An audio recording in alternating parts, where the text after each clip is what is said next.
Hapana, haiwezekani.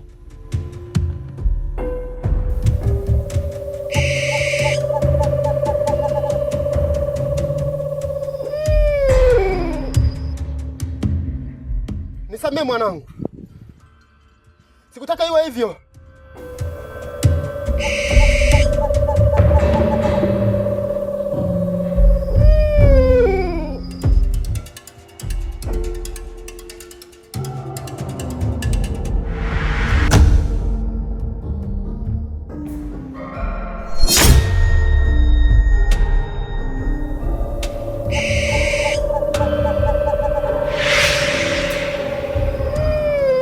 Hakika huu ni msitu wa Kabuli. Hakika huu ni msitu wa Kabuli. Hakika huu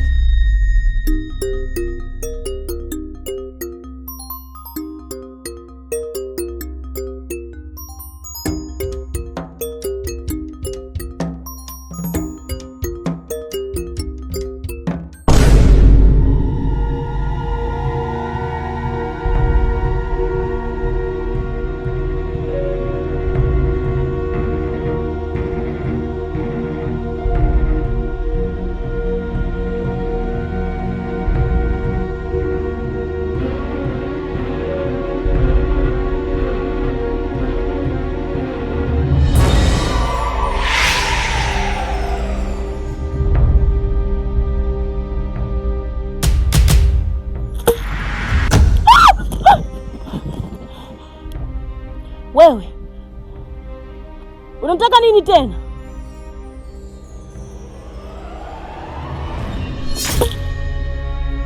Jena, sijakamilisha kazi yangu. Na leo hautoki salama kwenye mkono wangu.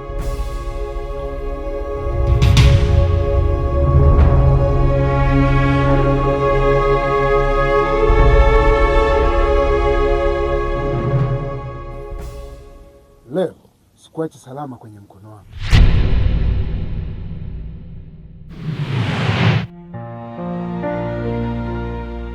Chochote utakachohitaji utakipata ikiwa utatamka katika hii bangili.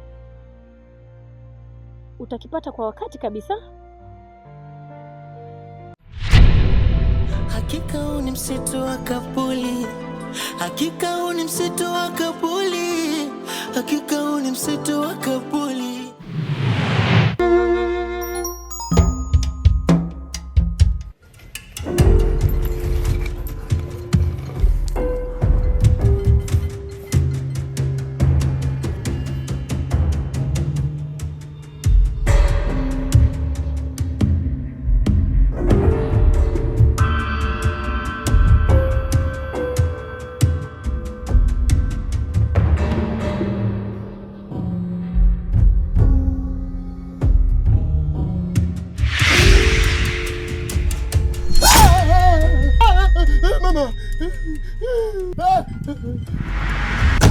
Nisamehe mwanangu.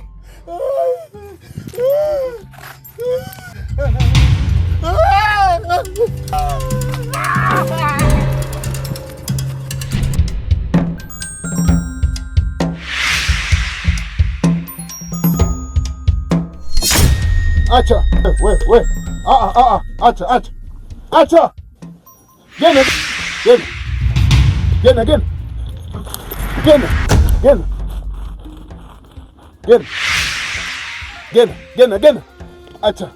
Acha.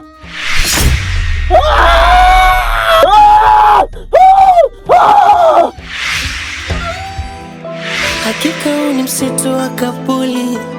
Hakika huu ni msitu wa Kabuli. Hakika huu ni msitu wa Kabuli. Nimejionea Kena naye akaota ndoto, alizani ndoto ya uongo, kumbe ni mwanzo wa changamoto. Majuto anajionea, umenipa maumivu zaidi jela la kisu, umefanya nione mapenzi kwangu adhabu. nacheka nje la ndani, moyo unapata tabu. Kama utojali dia, nipunguze adhabu. Kumbe hedo Mageme, naomba unisamehe. Tausi, tangu nimejua ukweli unaoendelea kati yako wewe na Papala, hii imeniuma sana na sihitaji uhusiano tena na wewe. Na kila ninapoisikia sauti yako moyo wangu unaniuma.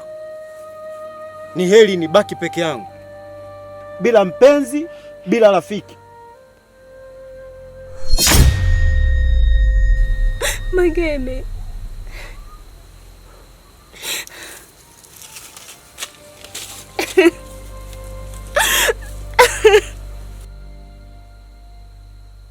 sikuhitaji tena katika maisha yangu.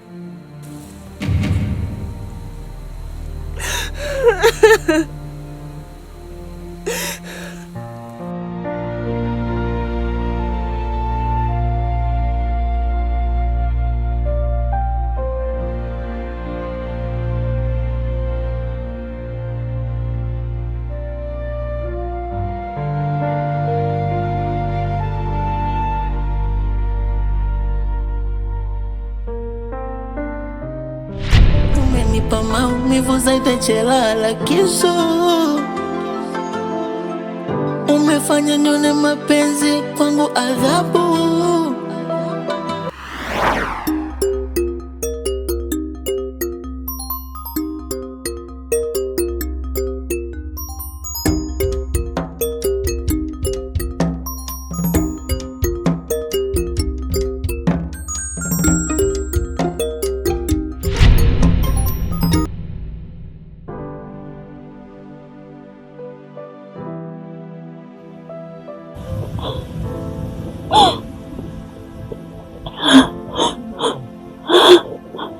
Tulia, usilie.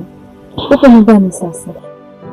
Yaani mwingine libaki kidogo tu, leo ningekuwa nimekufa. Ni Mungu tu mpaka muda huu niko hai. Mungu leo nikutaribia tatizo.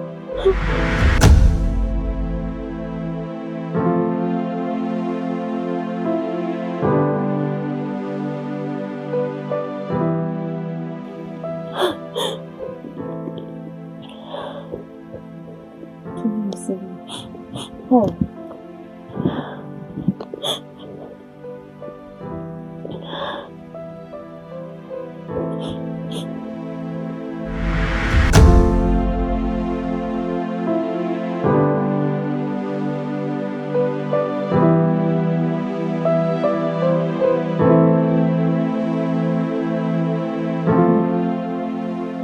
Mungu yupo. Kama nikuokoa na kifo huko, na sasa upo nyumbani, nishukuru yeye. Tukushukuru.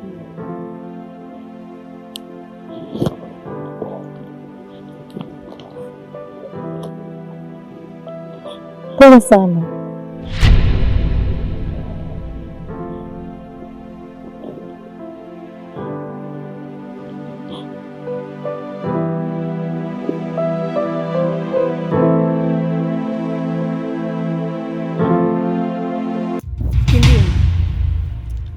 Yaani kila ninapowaza sielewi kosa langu ni lipi mpaka Mageme kunikataa mimi.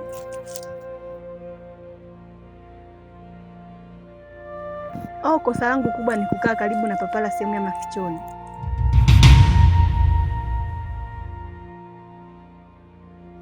Maisha hayarudi nyuma. Cha kufanya, tafuta njia sahihi itakayokufanya wewe upate furaha upya.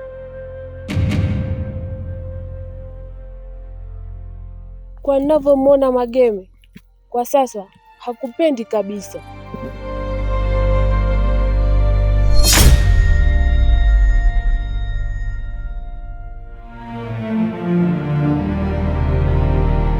Lakini nilikuwa namaanisha sio kwa ubaya. Kwa sasa hivi mambo hayajakuendea vizuri. Mwanaume anayekupenda ukimwomba tu msamaha anaweza akakuelewa. Papala atakuwa anakupenda sana. Tausi, chagua mwanaume sahihi ambaye anaweza akakupatia furaha na ukiomba msamaha akakusamehe kwa haraka sana. Lakini kwa ninavyomwona Mageme, kilichobaki wewe ni maamuzi yako wewe kuchagua kuendelea kumwomba msamaha Mageme au kurudiana na Papala. Juu yako wewe. Tuendelee kukata mifagio ili tuwahi nyumbani.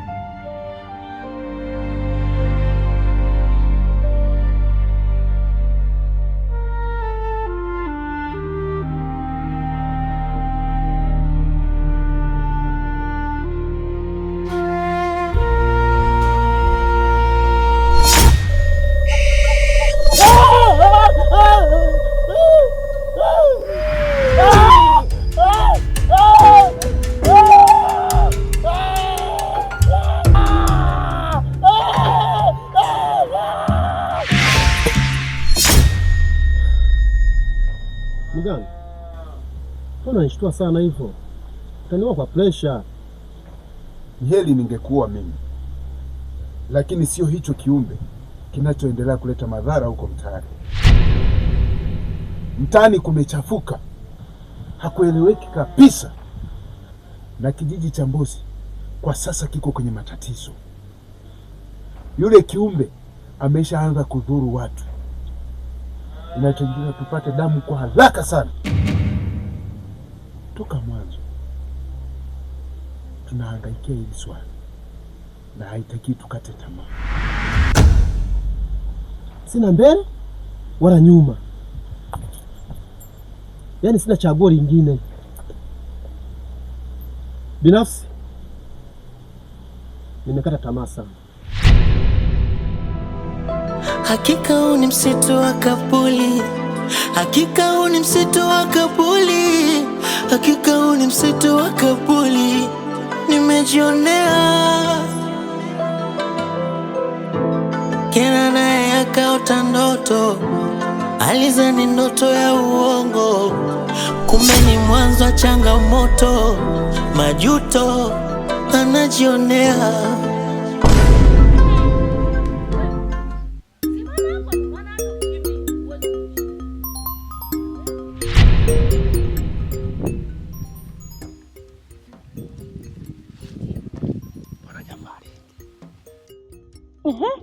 Ulizani utanishinda, si ndio?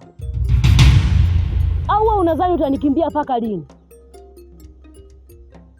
Yaani wewe Kindimu, siku ile nakueleza hali halisi kuhusu Magambo na Dodo na mimi, siku hiyo hiyo kumbe unanichora bwana.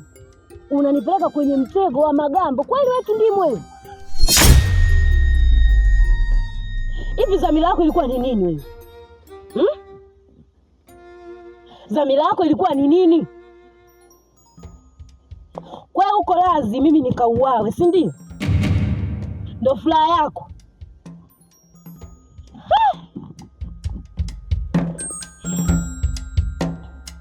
Sasa umechoka? Wewe ndiye uliokuja kwangu kuomba msaada, leo unaniambia umechoka. Kwa maana hiyo unataka kuniambia, kumbuka toka mwanzo wewe ndiye uliokuja kuniomba mimi tukitengeneze hicho kiumbe, na nilikupa masharti mengi sana kwamba uyazingatie hayo. Yule mtoto hakikisheni mnamlinda, lakini mmefanya udhembe ninyi. Leo unaniambia umechoka. Hii kazi tutaikamilisha kwa pamoja, na usipokaa makini itakuletea madhara mwenyewe.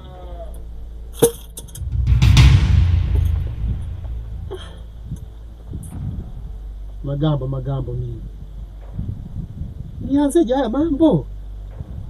Sibona ningebaki bila mtoto. Angalia sasa, siku zangu zinahesabika. Nimeanza kupata majibu kuwa wewe ni chanzo cha matatizo yangu yote. Maana hata kule msituni wewe ndio ulinifuata nyumbani, ukaja ukanichukua nyumbani ukanipeleka msituni. Maana hata kule polini wewe ndio uliniita karibu na ile kaburi. Kindimu, Sasa nisikilize kwa makini wewe. Kuanzia leo sitaki urafiki na wewe tena. Nisikuona ukirudi pale nyumbani, hata mguu wako sitaki kuona pale kwetu, maana nitakachokuja kukufanya hautaamini. Rafiki msaliti wewe, muone kule. Umenipa maumivu zaidi chelala kisu. Umefanya nione mapenzi kwangu adhabu. Nacheka nje la ndani, moyo unapata tabu. Kama utoto wa Kapuli, hakika huu ni msitu wa Kapuli. Hakika huu ni msitu wa Kapuli. Nimejionea Kena naye akaota ndoto, alizani ndoto ya uongo, kumbe ni mwanzo wa changamoto.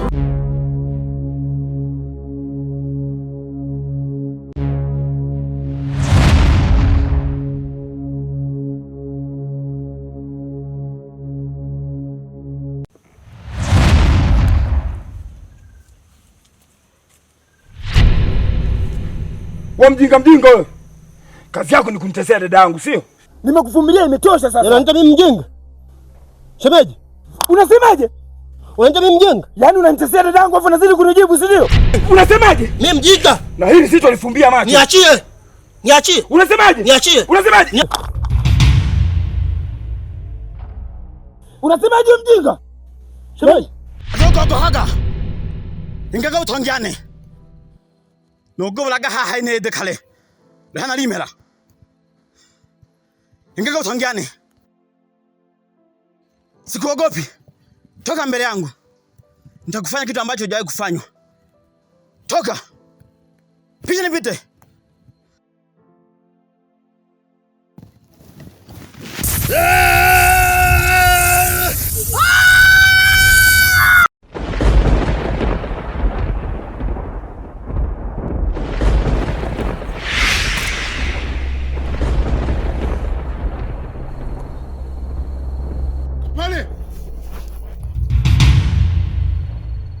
Huwezi kushindana na hichi kiumbe. Hichi kiumbe ni hatari sana. Ungezingatia yale niliyokuagiza kwenda kutafuta dawa basi. Hicho kiumbe ni hatari sana kwa upande wako. Ili kupasa uwe umekimbia toka muda mrefu. Ondoka upesi. Hakika huu ni msitu wa Kapuli. Hakika huu ni msitu wa Kapuli. Hakika huu ni msitu wa Kapuli. Wa mjinga! Kazi kunitezea dada yangu! shemeji, hiyo ni shoka. Na endapo ukirudia tena, hii shoka itakuwa halali kwenye mwili wako. Nasema hivi, endapo ukirudia tena, hii shoka itakuwa halali kwenye mwili wako. Mshamba mmoja wewe. Maumivu zaidi chelala kisu.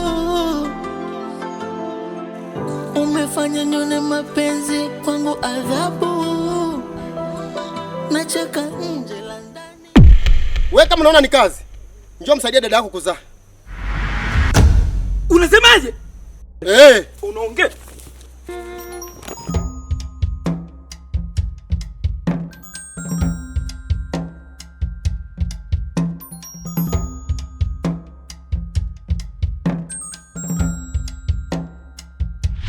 Ubavu mmoja wewe. Ningekuchuna ngozi nikunywe supu wewe. Alafu supu yenyewe isingie hata kitunguu. Hakika huu ni msitu wa Kapuli. Hakika huu ni msitu wa Kapuli. Hakika huu ni msitu wa Kapuli. Nimejionea Kena naye akaota ndoto, alizani ndoto ya uongo, kumbe ni mwanzo wa changamoto.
Ndugu yangu Papara. Magemi. Leo katika mizunguko yangu nilionana na binti mmoja mrembo sana, na tulisalimiana tu na sikuonyesha ishara yoyote ya kwamba mimi nimpenda, ila nimempenda sana. Ndugu yangu, naomba labda unionyeshe namna ya jinsi ya kumpata, maana nashindwa jinsi wapi nianzie. Magemi, nataka nikufundishe mbinu ambazo hata ukienda kumwambia hautomkosa. Kitu cha kwanza, tafuta sehemu tulivu, eneo lile tulia, sawa? Kisha muite, mweleze juu ya hisia zako, jinsi unavyojisikia, sawa? Na mwanamke ambaye ana ishara ya kukupenda ataonyesha, na kama pia hana ishara ya kukupenda ataonyesha pia, sawa? Yaani namaanisha kwamba akiwa ana ishara ya kukupenda basi atakusikiliza, ila akiwa hana ishara ya kukupenda ataondoka, hata kusikiliza. Si unanielewa? Lakini Papara, na pia nikienda kwa haraka sana naweza nikapoteza. Hilo ni kweli. Unajua isi kama unafanya kitu ambacho baadaye hakina matunda, yaani unajenga nyumba juu ya mchanga, sawa? Mfuate, mwelekeze jinsi unavyojisikia ndani ya moyo wako. Unasikia? Sawa. Safi mwanangu. Ndio maana nakubali. Fanya hivyo. Atakuwa wako. Nafurahi sana. Bila shaka. Wewe ni rafiki yangu sana. Yaani ndio maana nikaona ushauri nani hapa zaidi yako wewe. Hujawahi kuniangusha. Hata mimi pia siwezi kukuangusha rafiki yangu. Na kuhakikishia lazima umpate.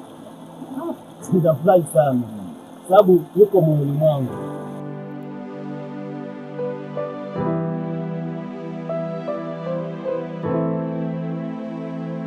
Gambana Afrika mama, Gambana Afrika mama, Gambana Afrika mama.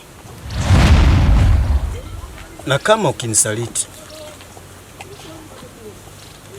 nitafika moja kwa moja huko huko, nitakuua wewe pamoja, nitajiua na mimi, ili wote tukose. Na siko tayari kumwacha mtu akuchukue wewe na nikukose.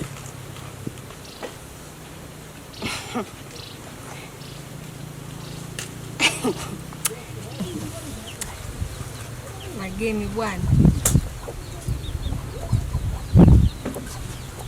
Sitamani nikupoteze. Napenda muda wote niwe na wewe.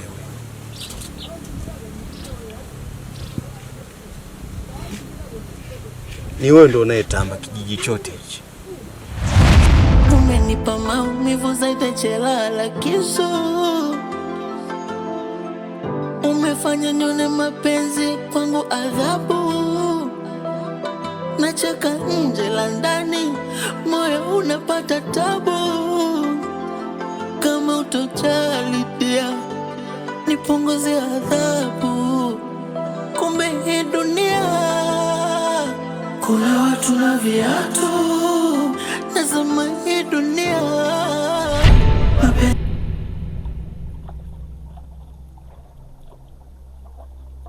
Gambana Afrika mama, Gambana Afrika mama, Gambana Afrika mama, Kaka Gamba. Gambana Afrika mama. Ndio. Unajua kuna wazo nilikuwa nimeliwaza, na hilo wazo na kwamba nataka nibadilishe maisha yangu, nianzishe maisha yangu upya. maisha yale ya zamani nataka niyasahau kabisa, na ndio maana umeona nimechukua hata hatua ya kunyoa nywele pamoja na ndevu. Yote hii ni kuonyesha ishara kwamba nataka nisahau kumbukumbu za nyuma zote, na nataka nianze mwanzo kabisa wa maisha mengine. Najaribu kukuelewa vizuri kabisa Magema, nini ambacho nakimaanisha, lakini mimi naomba nikukumbushe tu kwamba kwenye haya maisha siku zote mtu pekee ambaye anahitaji kuitengeneza furaha kwenye maisha yake ni wewe mwenyewe. Kwa nini? Kwa sababu kila kitu ambacho unakihitaji kwenye maisha yako, wewe ndio mtu pekee ambaye unahitaji kukitafuta hicho kitu. Kwa hata siku moja usikae ukasubiri mtu atoke huko aje kukutengenezea furaha wewe. Lakini kitu kingine, mtu yoyote ambaye anaamua kukuacha ama kukusaliti katika mapenzi, lengo na dhumuni lake kubwa ni kukutaka wewe akuone unaumia na kujutia kila wakati. Unanielewa? Nakuelewa. Maana yangu ni nini? Kuna muda usimuonyeshe adui yako kwamba wewe ni dhaifu. Wifi, niambie wiki yangu. Leo nataka nikupe story kilicho nikuta siku ile. Kweli kabisa. Na mimi nijue. Alikuja yule rafiki yangu Kindim pale nyumbani. Alivyofika, alikuwa na hofu. Akamuuliza kaka Gamba, akasema Gamba yupo, nikamjibu hapana. Kagamba alitoka asubuhi. Mpaka saa hizi bado hajarudi. Akaniambia sawa, kama bado hajarudi, kaka Gamba alinipa maagizo kwamba kama atakuwa hajarudi mpaka muda huu tukamfuatage shambani kwenda kumsaidia. Basi na mimi nikamuuliza kwa msisitizo sana, nikamuuliza Kindim, ni kweli? Akasema ni kweli. Kama unavyomjua mimi kakangu nikitoka pale nyumbani ni viboko muda wote. Namuelewa. Haya. Na mimi nikatoka mbio mbio, nikafunga milango mbio mbio, tunaelekea shambani. Kumbe sio shambani. Ni mtego kubwa amepanga huko Magambo na mkewe pamoja na mganga, wamemtuma sasa Kindim aje nichukue kwa kutumia uongo. Na mimi alipokuja Dodo nilimkatalia. Kwa akaona njia sahihi ya kuja kunitoa pale nyumbani ni Kindim. Ndio akamtuma Kindim. Akaja. Kindim namsimulia njiani mwenzie kuhusu yanayoendelea kati yangu mimi na Magambo. Anasema pole rafiki yangu. Yaani ule kiunafiki. Mimi najua mtu anaumia kweli kwa sababu hata kule msituni tulikuwa naye. Kumbe ndio kwanza ndo ananipeleka kwenye mpango wa huyo Magambo. Acha nifike njiani aniage kwamba anaenda kukojoa. Nikamwambia anaenda. Anatoka tu. Mtu ananikaba, yani alinikaba yule mtu. Alinikaba, yani akanikata mtano, niko pale chini. Nasikia tu sauti huko. Niliposikia sauti ilikuwa ni ya Magambo. Akanifunga na lile kitambaa cha aanze kunivuta. Vuta mpaka polini. Tulifika polini, mwenzetu mwa msitu alinifunga lile kitambaa fulani leusi. Nililia wiki yangu, hakuna hata kunisikia. Niliita kaka. Kindim, hakuna hata kunisikia. Mpaka katikati ya ule msitu. Nilifika pale namsikia Magambo kabisa anasema, nimeshatekeleza mpango wangu. Ili hata yeye atakapokutizama akuone wewe ni jasiri, unatakiwa kumfanya adui yako akuogope kwa sababu ya ujasiri uliouvaa. Hata kama unaumia, kumuonyesha kila mtu kwamba wewe unaumia haimaanishi kwamba utapata furaha ama utapata msaada wa kufanya usiendelee kuumia. Siku zote mwanaume anafanya maamuzi bila kujali maumivu wala bila kujali atapitia wakati gani. Jambo pekee la msingi ambalo unahitajika kulizingatia hapo ni kwamba muonyeshe adui yako kwamba wewe una furaha kuliko yeye, hata kama unaumia. Kwa hiyo binafsi nakupongeza kwa maamuzi ambayo umeyafanya. Huo ndio wanaume. Kuwa jasiri. Tausi ni mwanamke ambaye alikufanya uwe kipofu.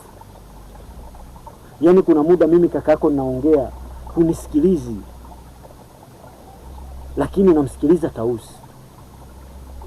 Ila leo nashukuru kwa sababu umetambua kwamba nilichokuwa nakwambia sio kwamba nilikuwa nakuonea wivu. Wewe sio wa kwanza kupenda, wala wewe sio wa kwanza kuumizwa. Mapenzi hivyo ndivyo yalivyo.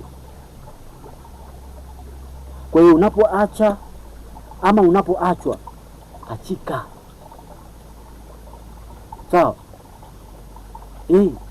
Sasa mimi nadhani tunaja kwenda kuwafuata wale kule juu. Sawa. Kumbe Magambo bwana ameagizwa na mganga aje aniteke mimi. Haya, baada ya muda mganga naye akamwambia kijakazi wake mchukue yule kamfunge kule kwenye mti wa tambiko. Niliogopa wiki yangu machozi muda wote.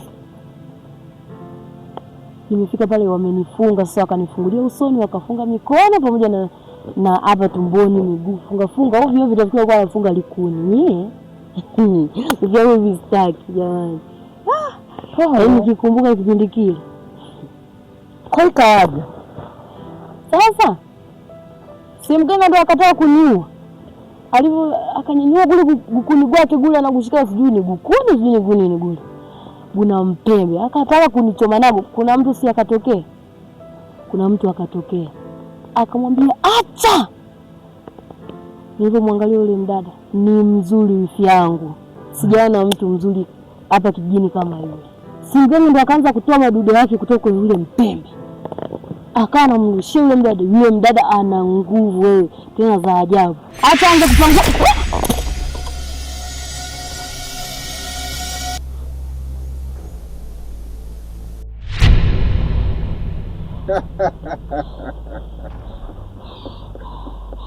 Leo hauna bangili inayokusaidia kila siku. Na leo lazima nikunyoshe. Hauna cha kumfanya. Tena toka hapa kama sije kufanya kitu kibaya. Kaa pembeni. Usimjali yangu. Sio kuacha. Wisi.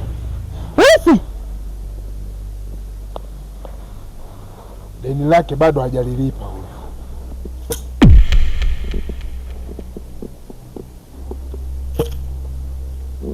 Tena bado ana deni langu kubwa sana.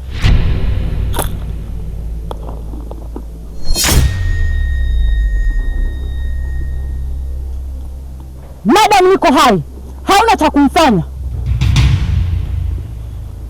Labda anza na mimi kwanza.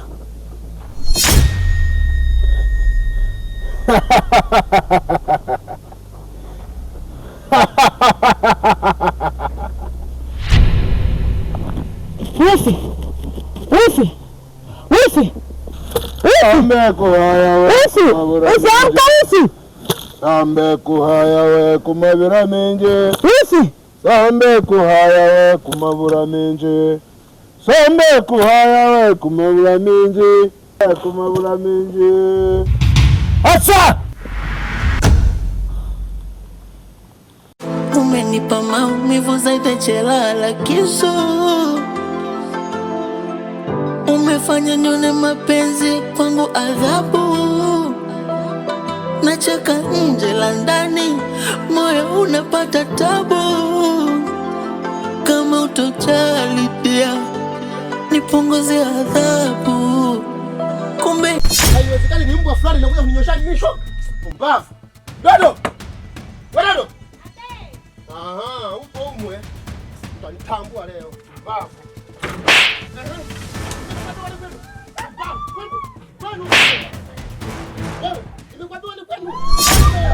Hakika huu ni msitu wa Kapuli. Hakika huu ni msitu wa Kapuli. Hakika huu ni msitu wa Kapuli. Nimejionea. Mketege, mimi na wewe tulikubaliana naona umeshaanza kuvuka mipaka Mketege. Tulikubaliana kwamba utakaa mbali na familia yangu. Leo unatafuta nini? Gamba, mdogo wako ndiye aliyechokoza, sio mimi. Hapana Kitege, matatizo uliyoyatengeneza wewe mwenyewe. Usiyatumie kama njia ya kwenda kudhulumu haki za watu wasiokuwa na hatia. Lakini mdogo wako ndiye aliyekuja kuharibu yale yaliyokuwa amelala, na siku zote ukimwamsha aliyelala inakulazimu ulale mwenyewe, na huyu anapaswa kulala.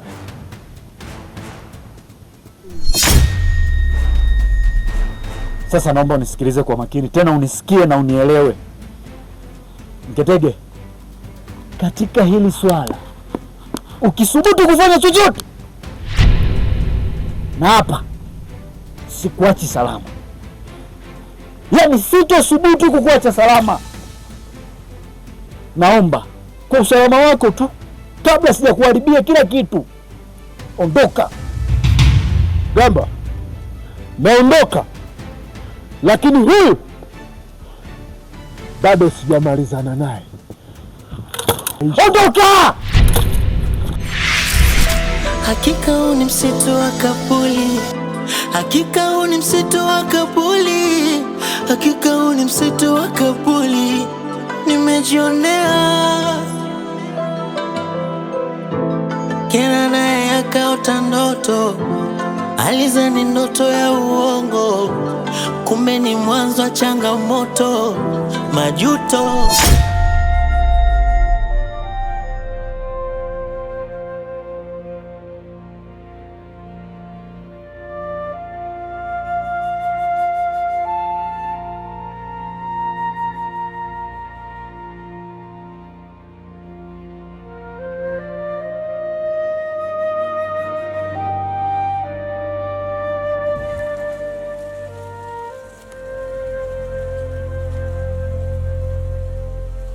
Gena. Gena.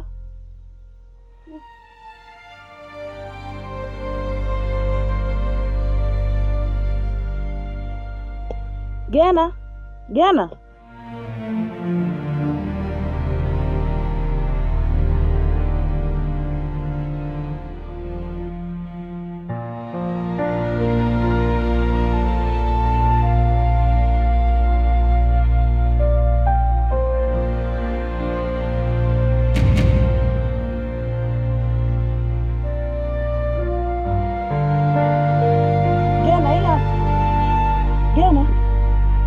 Gena, bangilia.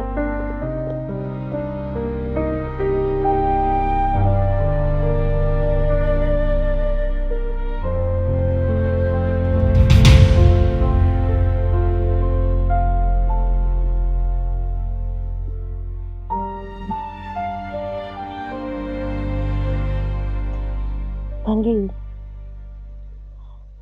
naomba uniponye. Naomba nirudishe katika hali yangu ya kawaida.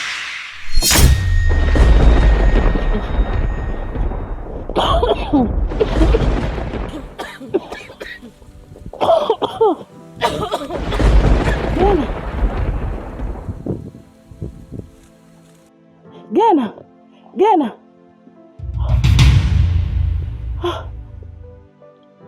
Gena. Gena. Gena.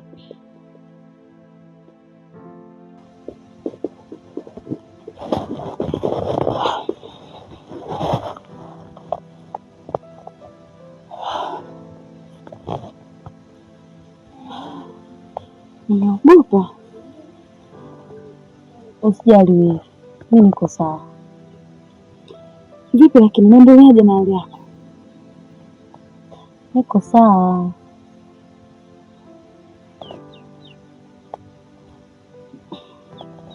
Nimeogopa sana.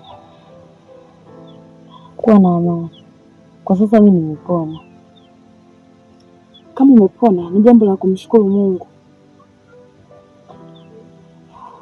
Nahisi uchovu. Pole. nimekuja hapa na maji, nikawa nimekukuta umelala tu, kaa najiuliza muda wote huu bado amelala, basi nimwamshe anywe hata maji. Yaani nimeogopa.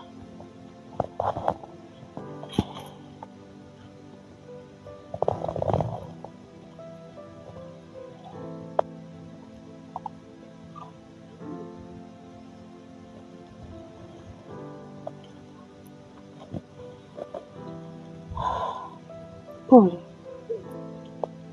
Wapigani? Kuna chochote kitu nimeandaa humo ndani?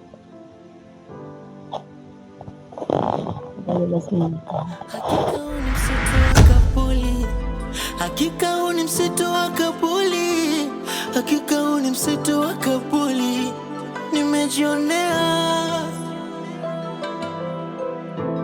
Kena naye akaota ndoto, alizani ndoto ya uongo, kumbe ni mwanzo wa changamoto, majuto anajionea.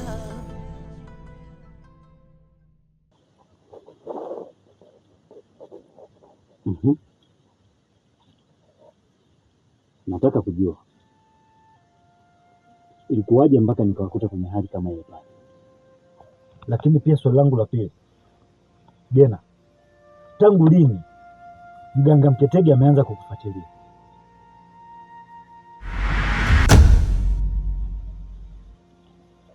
Kaka, ni muda mrefu kidogo,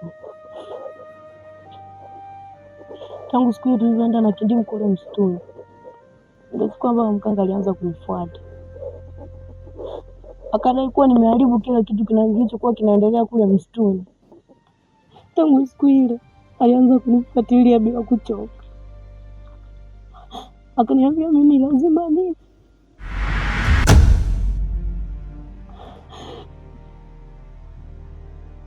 Kwa hiyo mganga Mketege ana lengo la kukuua wewe? Ndiyo kaka, tena sio mganga tu peke yake. Magamba pamoja na familia yake pia yuko kwenye huo mpango kaka. Magambo? Ndiyo. Magambo huyu rafiki yangu ninamjua mimi? Ndiyo.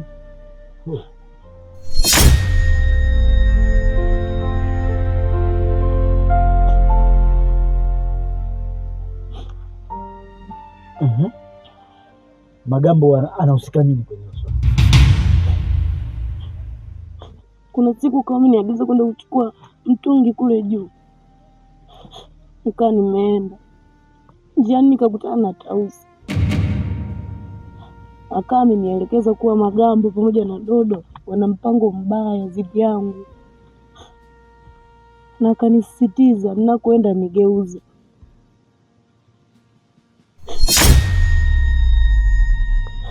Na akasema kama simwamini, basi mmoja kati yao atakuja hapa nyumbani.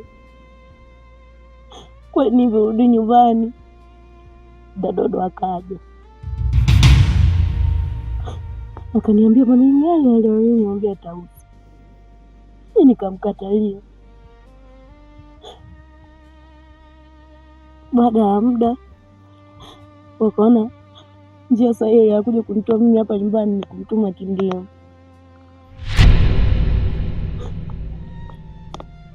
Kindimu alikuja hapa.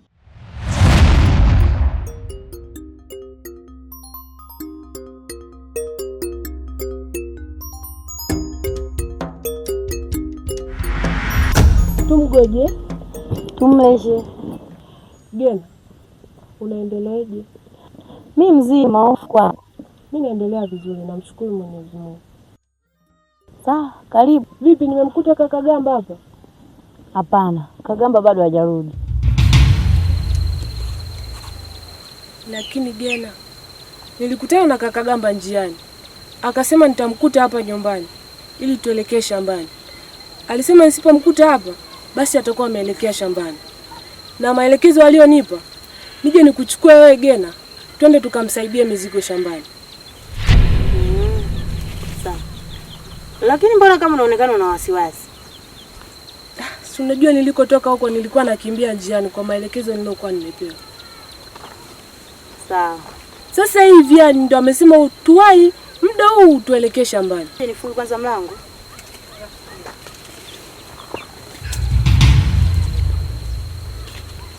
Haya, tuondoke.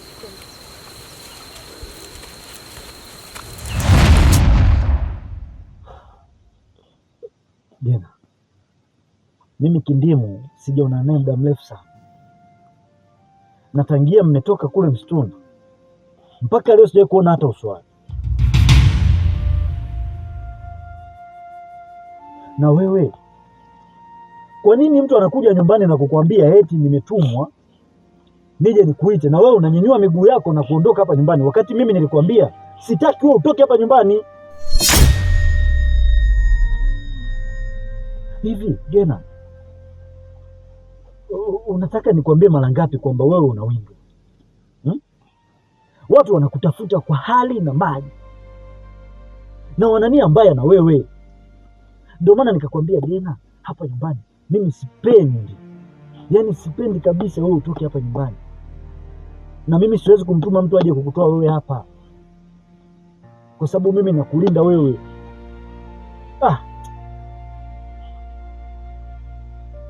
Kwa hiyo ikawaje? Akanikaba, akanikata mtama, akanifunga mikono, akanikokota kwenye matope mpaka pembezoni mwa msitu.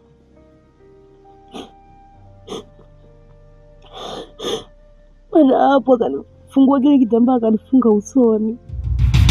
Alipofunga usoni akanitembeza msituni, tukafika mahali akanisimamisha, nikawa namsikia anaongea na mganga Mketege. Mganga, nimefanikiwa. Yule pale nimemleta.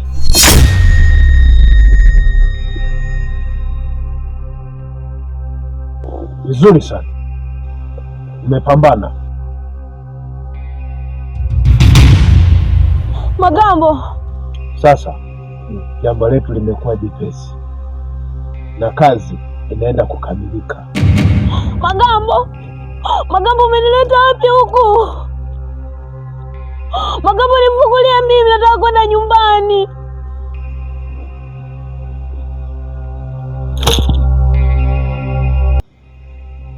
Kapale. Magambo, naomba nifungue, mimi nataka kurudi nyumbani. Wewe mwenyewe unamfahamu kakaangu jinsi alivyo. Nikichelewa mimi ataniacha. Magambo! Mimi nitajitupa hapa.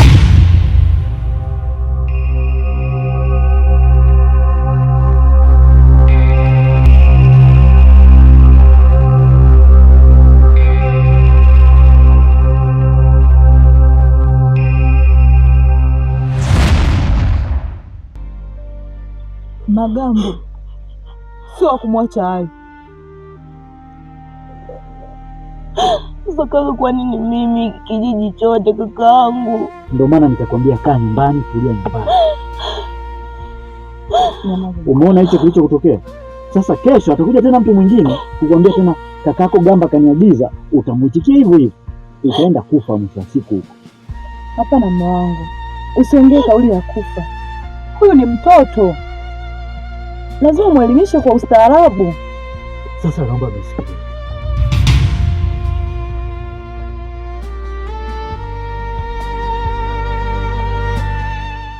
Gamba, ama kweli kikulacho kingomo.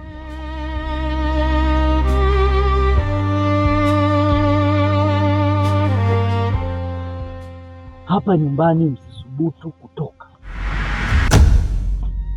Hata aje nani aseme mimi nimemtuma. Mimi sina kawaida ya kumtuma mtu hapa. Naenda kumfuata Magambo. Naomba mtulie hapa nyumbani. Sawa? Usijaribu kumwacha salama huyo Magambo.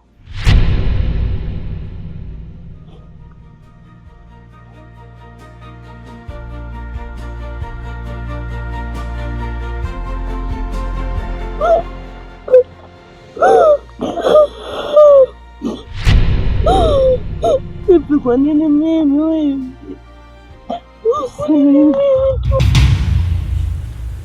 Naomba unisamehe kwa yote yaliyotokea ndugu yangu. Najua nimekukosea sana. Nimeikosea familia yako. Lakini kuna siri kubwa huijui wewe.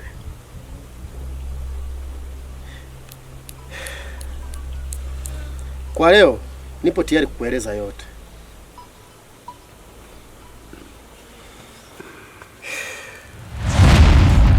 Haiwezekani ni mbwa fulani anakuja kuninyosha mimi shoka. Pumbavu.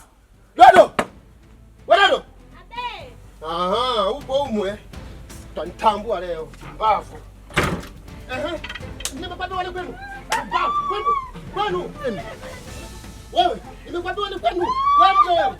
Yale maneno yako ya hapo tunaongelea hapo naenda kuyapeleka kwenu. Ujinga hapo. Pumbavu. Kwenu.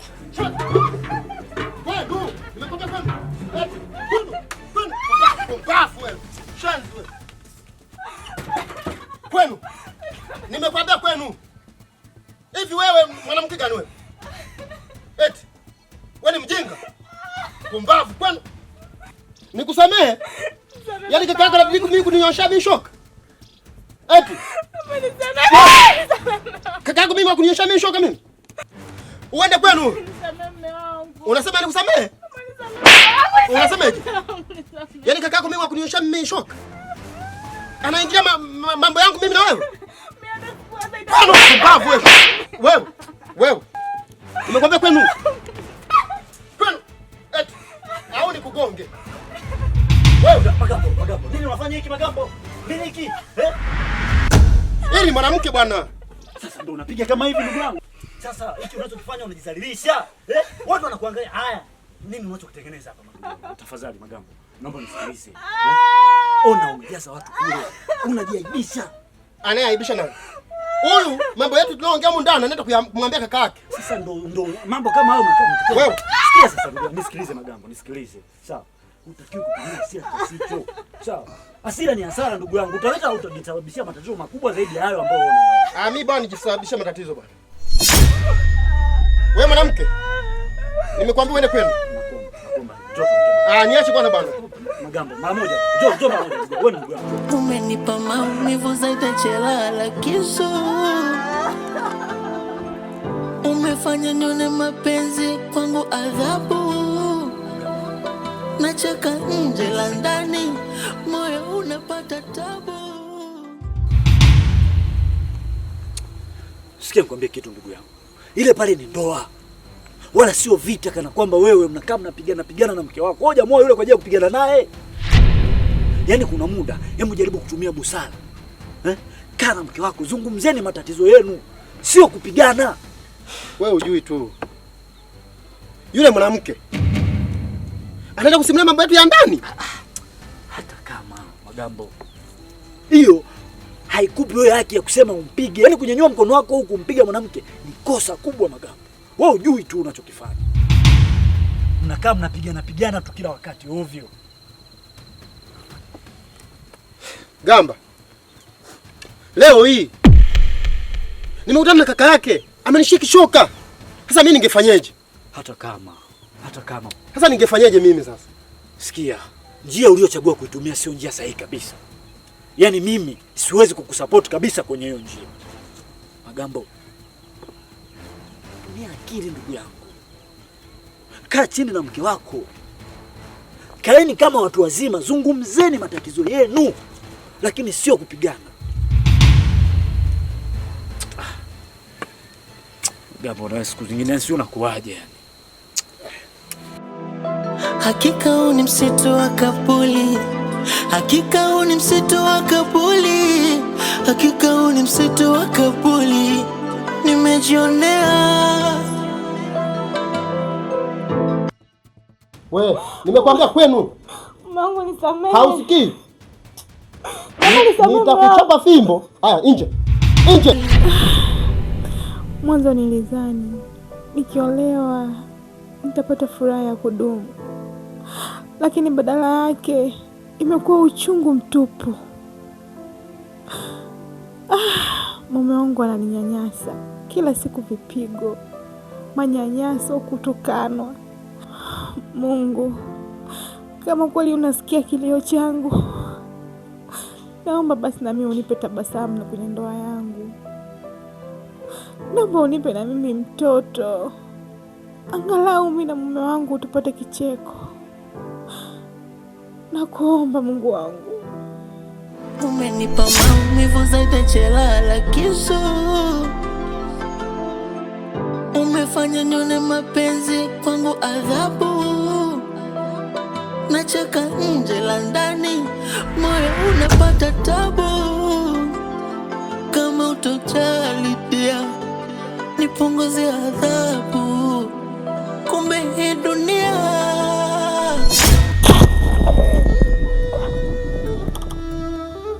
Hivi una kiti mamu kweli wewe mwanamke? Nakuuliza una kiti mamu? Muda wa kulala. Sitakiwa wewe shambani. Unafanya nini hapa? Kuzaa uzai? Afu nalala. Ondoka hapo. Umenipa maumivu zaidi chelala kisu, umefanya nione mapenzi kwangu adhabu. Nacheka nje la ndani, moyo unapata tabu. Kama utojali pia nacheka nje la ndani, moyo unapata tabu. Kama utojali pia nipunguzie adhabu, kumbe hii dunia. Kuna watu na viatu, nasema hii dunia. Mapenzi yana rangi tatu, jamani hii dunia.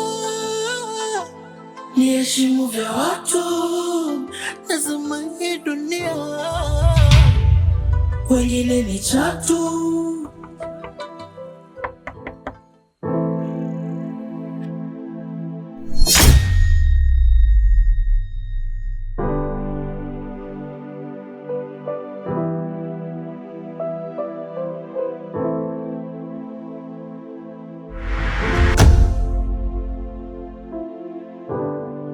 Mageme.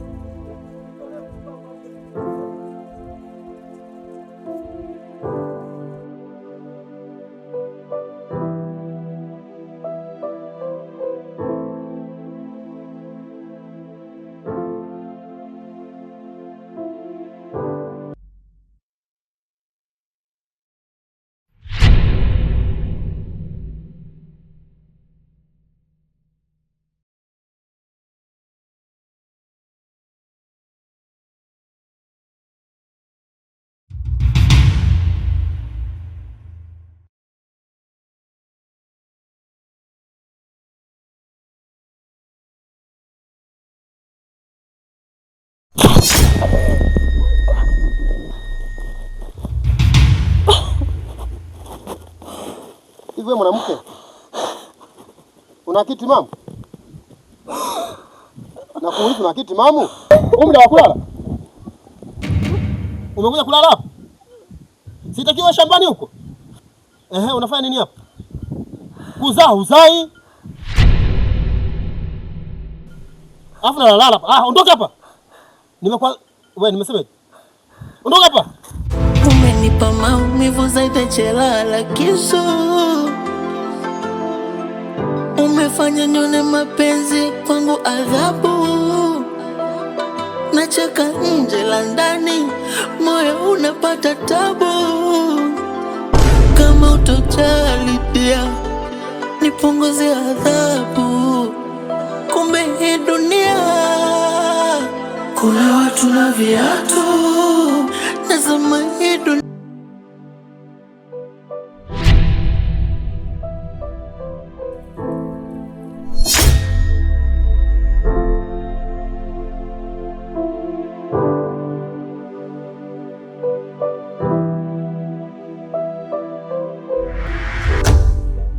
Tausi, nilikwambia wewe bado hujabadilika.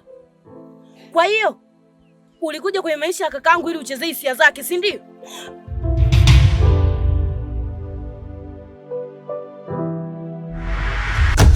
sijamsaliti Mageme. Papala mwenyewe ndo ananikazania. Mchumba wa mtu kule mafichoni. Yaani wewe mchumba wa mtu umekaa mafichoni na mwanaume mwingine, alafu unataka kuniambia kwamba hakuna kitu? Ondoka hapa Tausi, kabla sijakuvuruga. Maana nilishaga kwambia. Lione huko. Lione huko.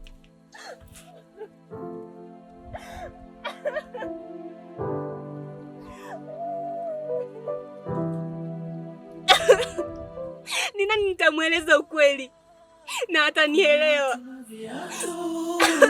Nazama hii dunia, mapenzi yana rangi tatu. Jamani, hii dunia niheshimu vya watu.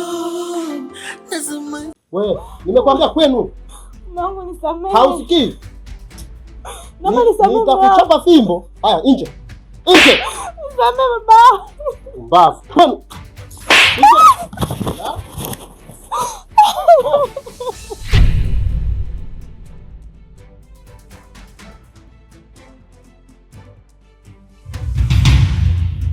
Bora nikae peke yangu, nionekane nimebaki peke yangu, sio kukaa na mwanamke ambaye ni hasara kwangu.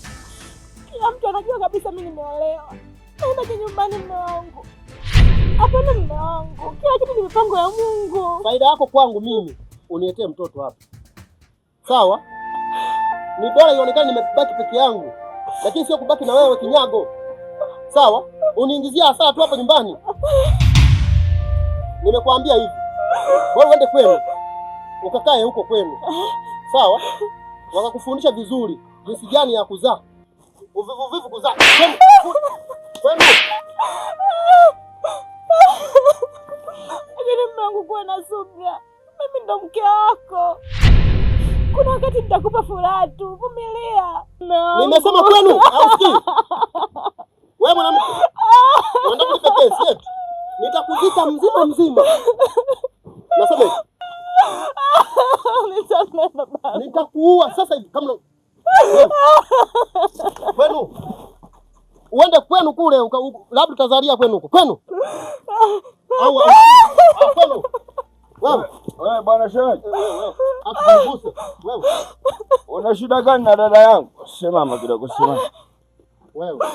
Shemeji. Au ndo upande wako wa pili kumtesa dada yangu? Shemeji na kuheshimu sana, sawa? Unaanza kunivunjia heshima. Kwani unapenda kunitesea dada yangu? Ina maana unataka kuniambia tulikuwezesha ndio tumekwambia hiyo mtesa? Bwana shemeji. Au ndo unaonyesha upande wako wa pili? Kwani wewe unasemaje la kwako? Siwezi kuna dada yangu na nyenyesika mimi nikae kimya. Haiwezekani. Bwana shemeji. Unataka kumsaidia dada yako kuzaa mtoto hapa? Shemeji, huko unakoenda unaamsha aliyolala. Kwenu. Tunaenda. Wewe, twende achana naye. Achana naye. Kwenu Mungu atatupa mwingine. Nenda kwenu huko. Atatupa mwenye mali. Twende dada, twende. Kwenu. Tunaenda. Achana naye. Tunaenda dada. Kwenu. Alafu uniingize sana hapa. Kwenu. Usitunyanyase wewe. Nitakurudia na shoka. Hii mama yangu. Rafiki siwezi kutumia. Mama yangu hii, sawa wewe. Ni mama yangu hii. Nakugawanya vipande vitatu. Ni mama yangu hii nimekuambia. Kwenu wewe. Tutaanzia hapo. Wewe nakwambia. Sikuachii na kuni. Kwenu. Sikuachii na kuni. Wewe usitesane dada yangu. Wewe ondoka hapa.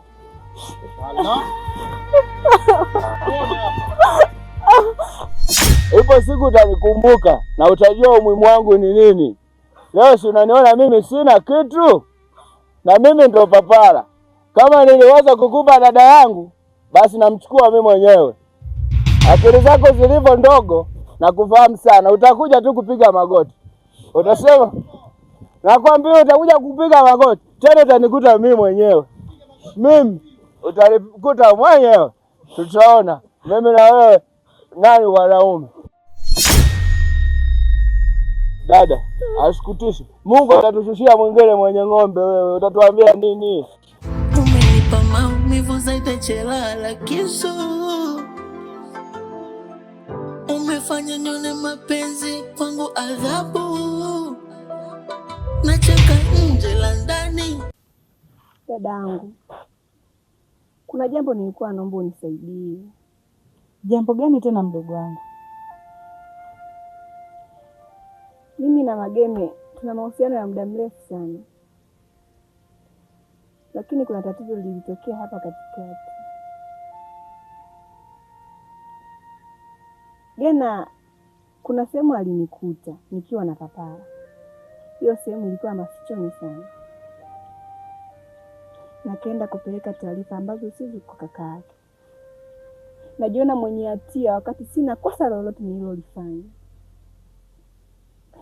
Mageme ananilaumu jambo ambalo sina hata mawazo nalo. Mimi Mageme nampenda. Kwa hiyo nilikuwa naomba unisaidie kuniombea msamaha kwa Mageme. Mimi na papara hatuna mahusiano yoyote. Lakini Mageme kila ninapoenda kumuomba msamaha ananikatalia na anajaribu kunisukuma mimi. Sijawahi fikiria hata kumsaliti hata siku moja. Na mimi ndo nilikuwa kipaumbele cha mbele sana kuyatuza mapenzi yetu. Lakini papara ndo chanzo cha mimi mpaka leo hivi Mageme hataki hata kuniona. Tafadhali dadangu.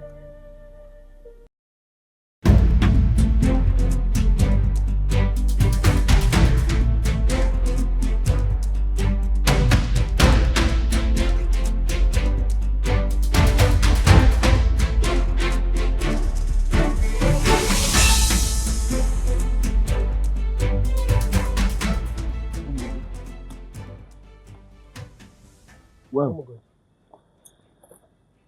Ni wewe tena? Umepata nini nyumbani kwetu? Nilikwambia kwamba ulipo na akili zako ndogo utajileta tena. Kwa maana ile uliofanya jana yatoshi, mkuja kumaliziana nyumbani kwetu.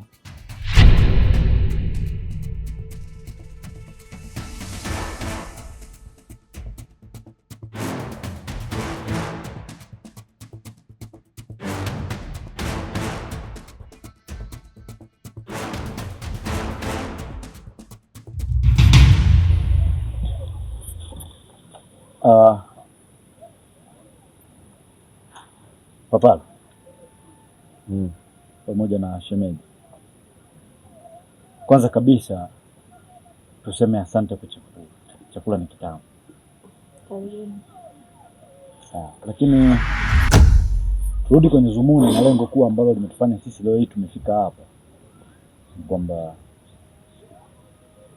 ndugu yangu alinifuata akaniambia, Gamba, nimemkosea sana mke wangu. Baada ya kukaa kutulia kufikiria, akagundua kwamba yeye amefanya makosa makubwa sana kwa kumpiga mke wake, lakini pia kwa kumfukuza nyumbani. Na mimi nikasema, kwa sababu umetambua kuwa ulichofanya ni makosa, basi hakuna budi tuongozane tukaombe msamaha, kwa sababu aombaye msamaha husamehewa. Namshukuru Mungu kwamba hata yeye pia alikuwa na hilo wazo. Kwa hiyo mpaka tumefika hapa, lengo na dhumuni ni kwamba tumekuja kuomba samaha kwa yote ambayo mimi ni sio muongeaji sana, kwa sababu yeye mhusika mkuu yupo. Nadhani yeye mwenyewe anaweza kuongea. Ndugu yangu, karibu. Shemeji, mke wangu, naombeni msamehe. Najua nilikosea sana mke wangu. Nilikutesa, nilikunyanyasa, nilikutoka na matusi kila aina. Lakini nimetambua kosa langu ni lipi. Naomba mnisamehe. Nilikosea sana. Shemeji. Naam. Shemeji. Naomba unisaidie. Niko chini ya miguu yako. Hapana, usinipigie magoti. Mimi ni binadamu kama wewe. Usilie. Usijali. Nitaongea na Mageme. Tafadhali dadangu, naomba utumie hii nafasi kama shemeji yake, labda yeye anaweza kakuelewa. Akinielewa nitakuletea majibu. Sawa dadangu. Na kama atahitaji kuonana na wewe pia nitakwambia. Pole sana mdogo wangu, haya mambo kwenye mahusiano yako, hasa kwa mtu unayempenda, kile utakavyomwona yuko karibu na mtu mwingine kwa maeneo ambayo sio sahihi, lazima utaona hivyo, na ndicho kinachomtesa shemeji yangu. Hebu inuka. Umenipa maumivu zaidi chelala kisu, umefanya nione mapenzi kwangu adhabu, nacheka nje la ndani, moyo unapata tabu. Kama utojali dia nipunguze adhabu, kumbe hii dunia kuna watu na viatu. Nasema hii dunia mapenzi yana rangi tatu. Jamani, hii dunia ni heshimu vya watu. Nasema hii dunia wengine ni chatu.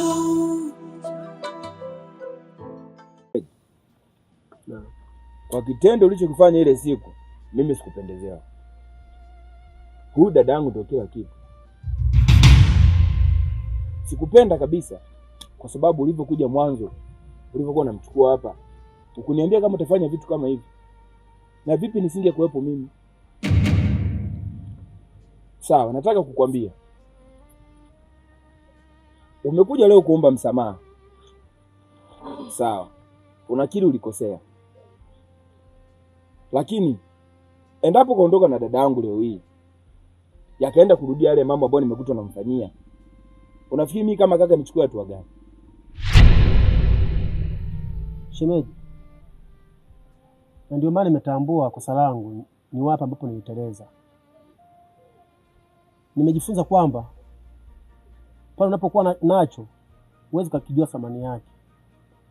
Utajua thamani yake kitakapokuwa hakipo. Tangu alivyoondoka mke wangu, nimekaa nimefikiria, kukaa peke yangu kweli siwezi. Na ndio maana nimekuja hapa niombe msamaha. Mke wangu, najua nimekukosea sana, nimekunyanyasa, nimekutukana kila aina ya matusi, na kuomba unisamehe.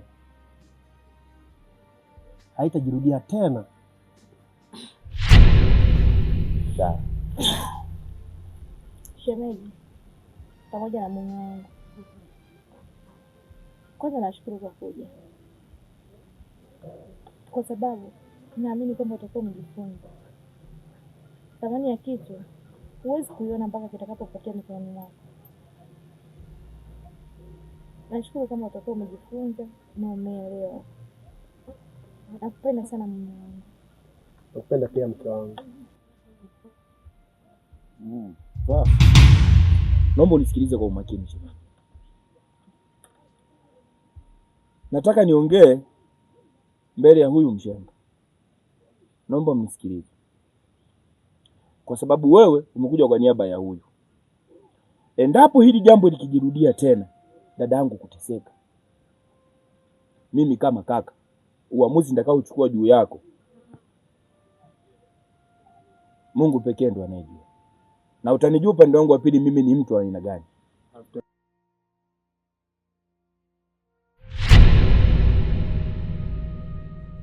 Kwa nitakacho kufanya, mbingu pekee zitakuwa shahidi. Naona umenielewa. Nimekuelewa. Usisahau kuwa mimi ni Papala na huyu ni dada yake Papala. Huwa hachezewi kirahisi rahisi na kijinga jinga. Papala, mimi niseme tu kwamba nashukuru kwa sababu umeweza kuelewa nini ambacho tunakimaanisha. Lakini ni kuahidi kwamba endapo kama akirudia kufanya ujinga wa aina yoyote, au makosa ya aina yoyote dhidi ya mke wake, hata mimi sitokuwa upande wake. Sawa. Sawa. Sawa.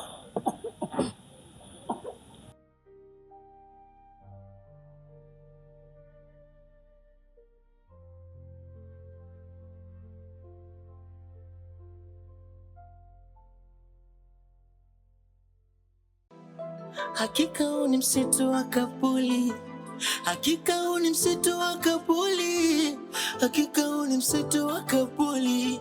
Nimejionea Kena naye akaota ndoto, alizani ndoto ya uongo, kumbe ni mwanzo wa changamoto.